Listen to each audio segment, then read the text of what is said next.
마테오가 전한 거룩한 복음입니다. 주님 영광 받으소서. 예수 그리스도께서는 이렇게 탄생하셨다. 그분의 어머니 마리아가 요셉과 약혼하였는데 그들이 같이 살기 전에 마리아가 성령으로 말미암아 잉태한 사실이 드러났다. 마리아의 남편 요셉은 의로운 사람이었고 또 마리아의 일을 세상에 드러내고 싶지 않았으므로 남모르게 마리아와 파혼하기로 작정하였다. 요셉이 그렇게 하기로 생각을 굳혔을 때 꿈에 주님의 천사가 나타나 말하였다. 다윗의 자손 요셉아, 두려워하지 말고 마리아를 아내로 맞아들여라. 그 몸에 잉태된 아기는 성령으로 말미암은 것이다. 마리아가 아들을 낳으리니 그 이름을 예수라고 하여라. 그분께서 당신 백성을 죄에서 구원하실 것이다. 주님께서 예언자를 통하여 하신 말씀이 이루어지려고 이 모든 일이 일어났다. 보아라, 동정녀가 잉태하여 아들을 낳으리니 그 이름을 임마누엘이라고 하리라. 하신 말씀이다. 임마누엘은 번역하면 하느님께서 우리와 함께 계시다는 뜻이다. 잠에서 깨어난 요셉은 주님의 천사가 명령한 대로 아내를 맞아들였다. 주님의 말씀입니다. 그리스도님 찬미합니다. 찬미 예수님. 오늘 제1독서를 보면 주님께서 아하즈 왕에게 이렇게 말하십니다. 하느님께 너를 위하여 표징을 청하여라. 저 저승 깊은 곳에 있거든 또 저 위에 높은 곳에 있는 것이든 아무 곳이나 청하여라 하고 하느님이 왕에게 얘기했습니다. 그런데 아하즈는 대답했어요. 저는 청하지 않겠습니다. 그리고 주님을 시험하지 않으렵니다. 아름다운 말 같지만 얼마나 교만으로 뭉쳐있는 말입니까? 어떻게 보면 스스로 하겠다는 거죠. 자율적이죠. 독립적이죠. 또 청하지 않고 내가 자발적으로 하겠다 하는 겁니다. 그러나 이 말 속에 얼마나 큰 오해와 실수가 있는지는 자세히 봐야 됩니다. 아하즈가 왜 하나님께 청해야 될까요? 청한다는 것은 주님께 물어본다는 겁니다. 왜 물어볼까요? 물어보는 것은 잘 알지 못하기 때문에 물어보는 겁니다.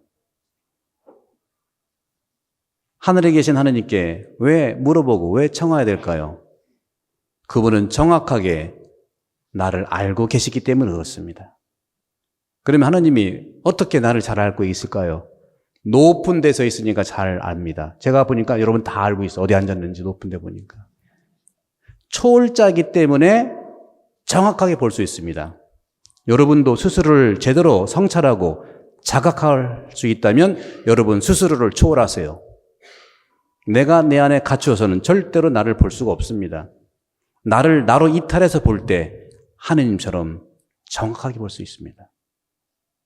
그래서 하느님은 초월자시고 하늘에 산다는 것은 공간적 하늘이 아닙니다.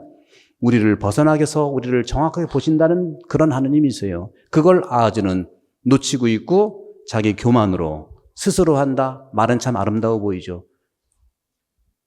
신앙은 뭡니까 여러분? 신앙이라고 하는 것은 하느님을 제대로 만나고 그분에게 물어보는 것이 신앙입니다.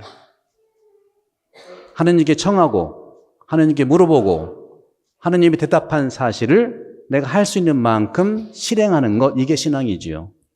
신앙은 내 느끼는 대로 하는 것이 신앙이 아닙니다. 그것은 감정이죠. 감정도 중요합니다. 감정대로 살지 않을 수 없지 않습니까? 여러분들 잉카 제국 멸망한 사건을 보면 참으로 마음이 아픕니다. 스페인 군대 스파론인가 그 장군이 있어요. 160명이서 8만 명을 이겼습니다. 1대 300인가 500인가 그럴 겁니다. 어떻게 이게 가능합니까? 물어보지 않아서 죽은 겁니다. 자기 자신 안에 똘똘 뭉쳐서 자기 스스로만 정확하게 모르기 때문에 우금치 전투에서 동학 농민들이 3만 명이 거의 죽었어요. 그때 일본군은 1명 죽었어요. 3만 대 1명. 왜 죽었을까요? 저는 근본적으로 스페인이 잘했다, 일본이 잘했다 그런 얘기가 아닙니다. 전쟁은 어디서든지 일어나는데 일단 죽지 말아야 되잖아요. 꼬마가 맞다고 그러는. 일단 죽지 말아야 되잖아요. 그럼 죽지 않으려면 어떻게 됩니까? 자기 안에 갇혀서는 우리는 늘 죽게 되어 있는 것 같아요. 오늘 요셉을 보십시오. 오늘 요셉은 의로운 사람이라고 마테오는 기록하고 있습니다. 의롭다는 게 뭡니까? 마테오에 의하면 마테오복음은 요셉 중심의 이야기를 풀어가고 있고 루카는 마리아 중심의 이야기를 풀어가고 있는데 오늘 요셉의 사건을 요셉의 마음을 가만히 들여다보면 성찰하고 식별해 보면 내가 어떻게 삶을 살지가 보입니다. 요셉에게 부인이 있는데 덜썩 애를 가졌어요. 근데 누구 애인지는 분명히 알죠? 누구 애는 아니에요? 내 애는 아니야. 어떻게 해야 돼? 그 당시 법에 따르면 부인이 다른 사람 애를 가지면 죽어야 됩니다.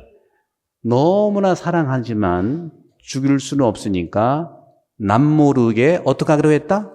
파혼하기로 했다. 이것도 의로움 중에 하나긴 해요. 이거는 인간적인 의로움입니다. 우리 너무 인간적인 의로움으로 남아있지 않기를 성탄을 맞이해서 초대합니다. 안 물어보고 자기가 결정하는 거 그거 의로움, 반쪽 의로움입니다. 그래도 이 요셉은 너무나 사랑한 나머지 마리아의 남편 요셉은 의로웠기 때문에 마리아의 일을 세상에 드러내고 싶지 않았으므로 단순히 심리적인 감정적인 그런 것이 아니라 드러내면 죽어요. 내 남편, 내 애가 아니니까. 그래서 남모르게 파혼하기로 작정하였다. 요셉이 위대한 것은요, 그 다음에 나오는 겁니다. 이 부분은 우리도 웬만하면 할 수 있어요. 너무 사랑하니까 그렇게 할 수가 있어요. 그러나 요셉이 그렇게 하기로 생각을 굳혔을 때, 이 때가 중요합니다. 여러분, 모든 일에 있어서 여러분 결정을 합리적으로 판단하고 합리적으로 했을 때, 그때 여러분 성찰과 식별, 나를 초월해서 너 높이 하느님처럼 나를 바라보십시오. 그때 그 순간 내가 완벽하다고 생각하는 그 순간이 나를 걸려 넘어지게 할 수 있는 아킬레스건이 될 수 있다. 그때 주님께서 꿈에 천사를 보내요 이렇게 말씀하십니다. 다윗의 자손 요셉아 두려워하지 말고 마리아를 아내로 맞아들여라. 그 몸에 잉태된 아기는 성령으로 말미암은 것이다.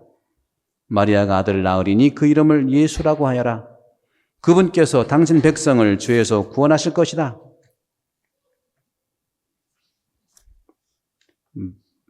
요셉이 의롭게 된다는 것은 이 사실입니다. 마리아에 대한 일을 율법대로 처리지 않은 일, 훌륭한 일이고 남모르게 파혼한 것 참 잘한 일인데 요셉이 참으로 의롭게 된 사실은 자기의 생각을 접었던 일입니다. 내 생각을 접은 겁니다. 이것이 바로 하느님의 의로움이라는 것이죠. 마리아의 일을 요셉에게 알려주었을 때도 천사가 남모르게 파혼해서 사람은 살리고 우리 이별하자 하는 인간적 대책의 훌륭한 사실을 결정했고 내려놓았을 때 천사의 이야기. 아하지가 하느님께 청을 원해서 청을 뜻대로 살았다면 어떻게 됐었을까요? 우리가 하느님께 묻지 않는다는 이 말이 얼마나 교만스러운지 우리는 스스로 알고 있을 것입니다. 이 점 또한 자신의 뜻을 내려놓고 하나님의 뜻에 따른 의로운 자의 태도가 바로 요셉의 태도라는 것이죠. 우리는 매사가 마찬가지입니다. 특히 이 공동체 일을 할 때 그렇습니다. 우리 공동체가 2,000명 모이고 몇천 명 모이는 이곳에 특별히 우리는 물어보고 삶을 살아야 됩니다. 왜? 내가 보는 눈이 반쪽도 안 되기 때문에 그래요.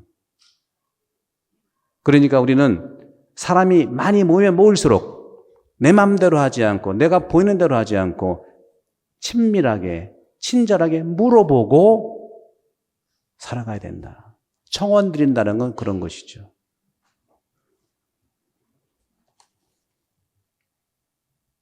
성령께서 바로 잉태된 아기를 선물로 주셨다. 성령으로 말미암은 것이다. 어떤 뜻이겠습니까? 이 예수께서 회당에서 대화를 나누고 있을 때 어머니와 형제들이 왔다고 얘기한 적이 있죠. 그때 뭐라고 했습니까? 예수님께서 누가 내 어머니고 내 형제냐, 내 누이냐.